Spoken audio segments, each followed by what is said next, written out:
vídeo de hoje eu vou estar falando sobre o inconsciente. Como que nós podemos provar a existência do inconsciente? Através das manifestações e sintomas que eu vou estar mencionando um pouco mais lá na frente. Mas antes disso, você precisa entender como que o inconsciente é constituído. Freud ele vai dizer que o inconsciente é constituído das experiências e vivências do sujeito. Mais especificamente, ele vai falar sobre o traço minêmico. O que é o traço minêmico? São as experiências sensoriais que o bebê vai ter com a mãe. Lá no início da vida, quando ele é recém-nascido, ele vai ter experiências sensoriais, porque as experiências do bebê é puramente sensorial. Como eu sou tocado, como eu sou cuidado, como que eu sou acolhido. Esse bebê vai registrando essas experiências. E junto com essas experiências, ele vai ter a primeira experiência de satisfação, que é a experiência de quando o bebê sente fome, que é uma experiência de desprazer. Ele é atendido, ele começa a se manifestar, ele chora, ele é atendido pela mãe que vai dar o leite, o alimento, ou seja, ele vai ter uma experiência de prazer com a experiência de satisfação, onde ele vai eliminar essa tensão, causada pela fome, causada pelo desprazer, mas posteriormente ele vai viver novamente esse desprazer, porque em dado momento essa criança vai sentir fome outra vez. Então, o que Freud vai falar? Ele vai falar que o funcionamento do aparelho psíquico ela começa a surgir a partir daí, a partir dessas experiências, a partir da primeira experiência de satisfação, onde o prazer ele nunca é 100%. Que essa satisfação ela nunca é 100%, que essa satisfação nunca é total, ela é sempre parcial. Por quê? Porque ela funciona através do desprazer, prazer, desprazer, prazer e assim sucessivamente, não tem fim.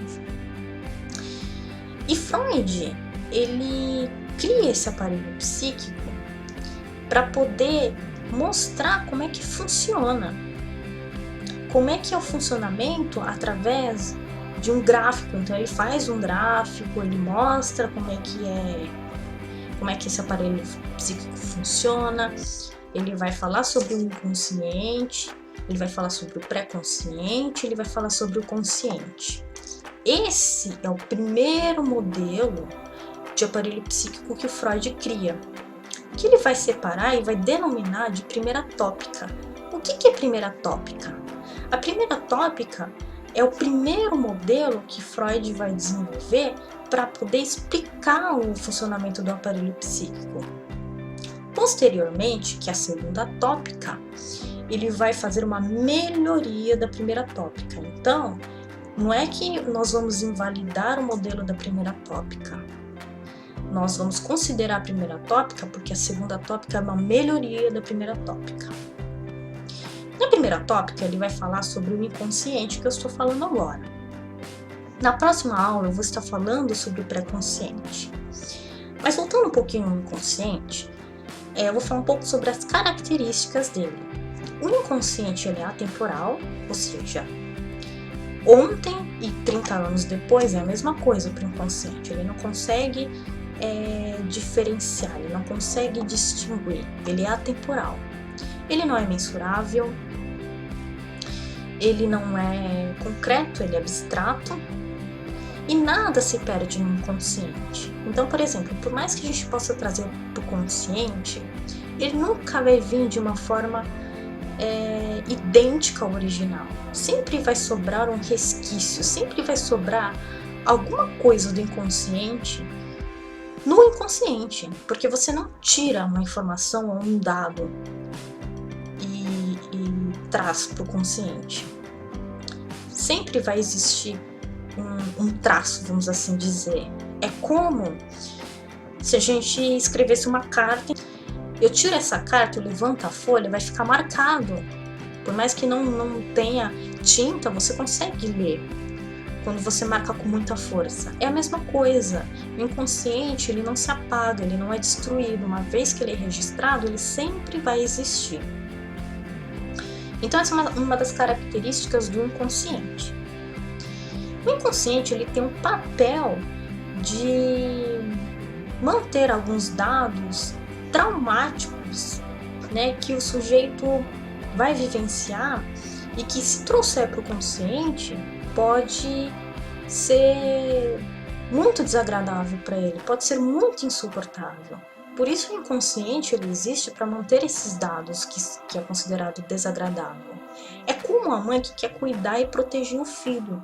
Só que muitas vezes esse filho ele precisa caminhar sozinho, muitas vezes esse filho precisa passar por algumas experiências para que ele possa crescer e amadurecer.